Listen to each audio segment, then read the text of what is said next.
Hi folks, John Cordisco here.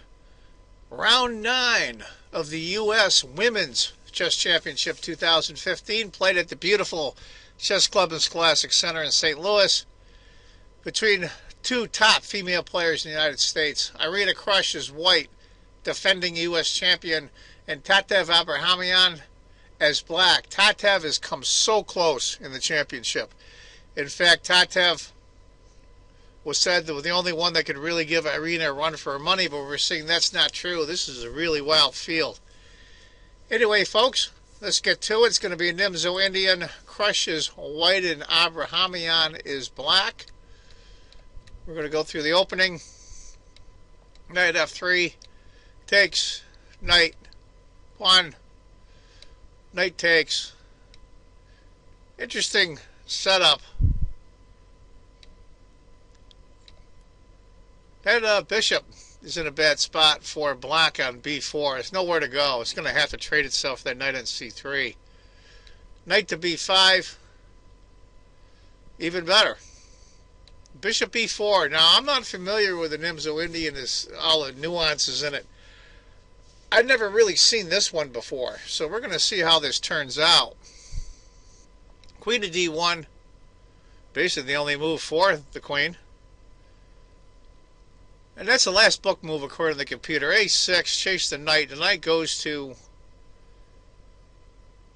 d6. Now, this is, to me, this is kind of crazy already.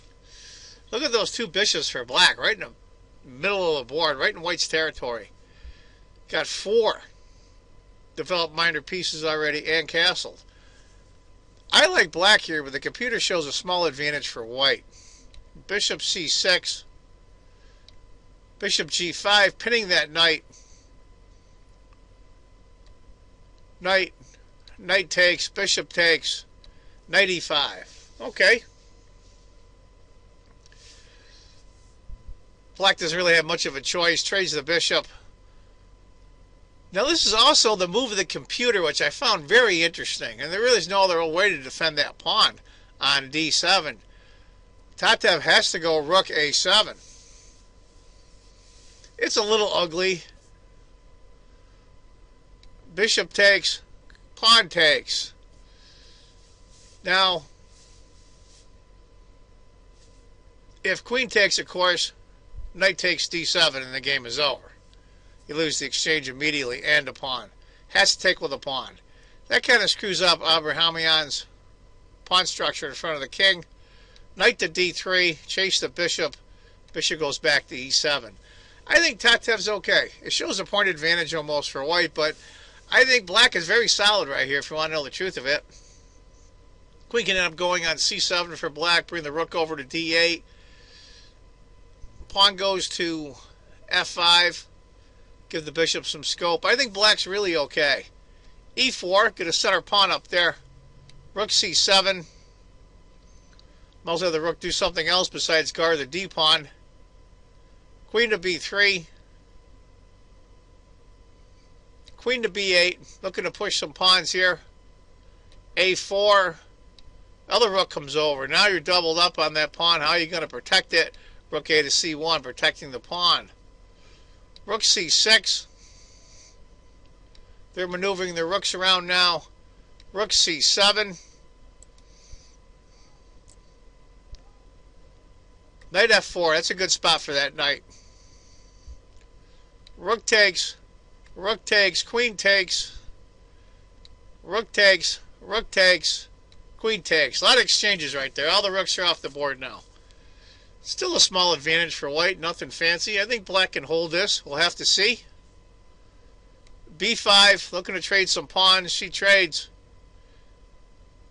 Queen to d3.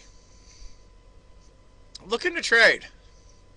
What do you do? What do you do? Top two moves are queen to c6, queen to b7, and queen takes d3, and they're all close in score. Tatev decided to go queen to c6. f3, just to reinforce that pawn.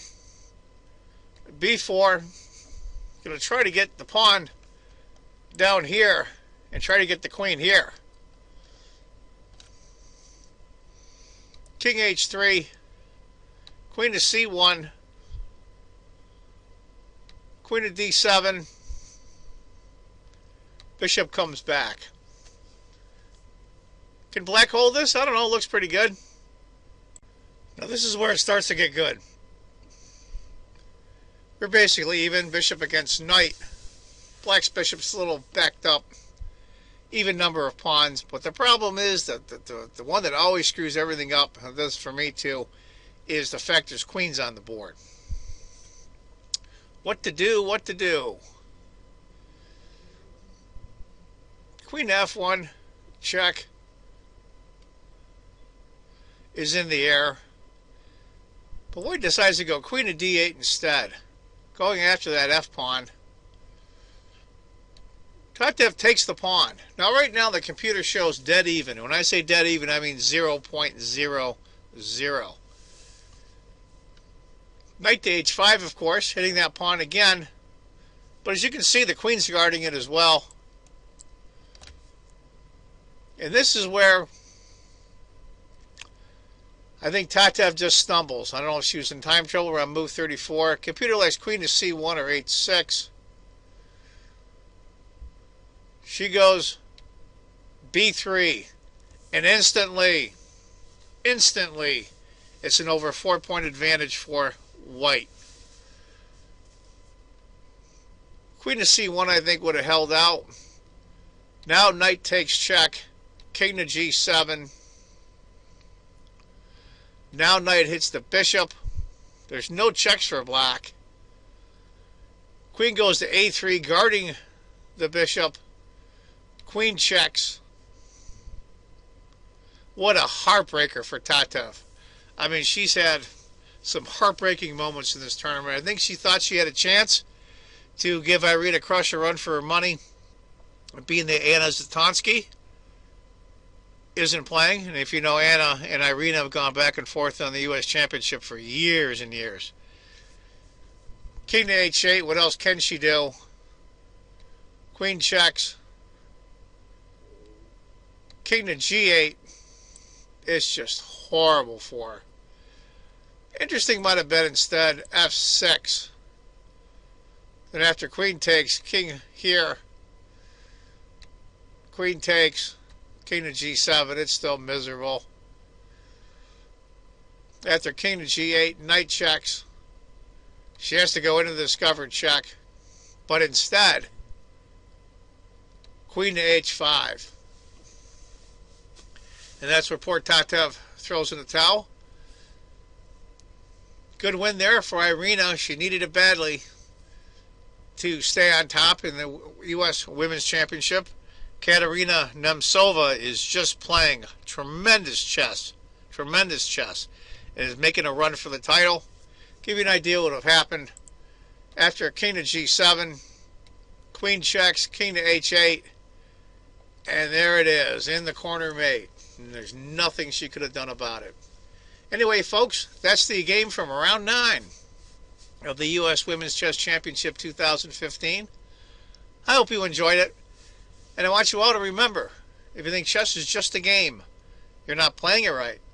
Take care, folks. Bye-bye.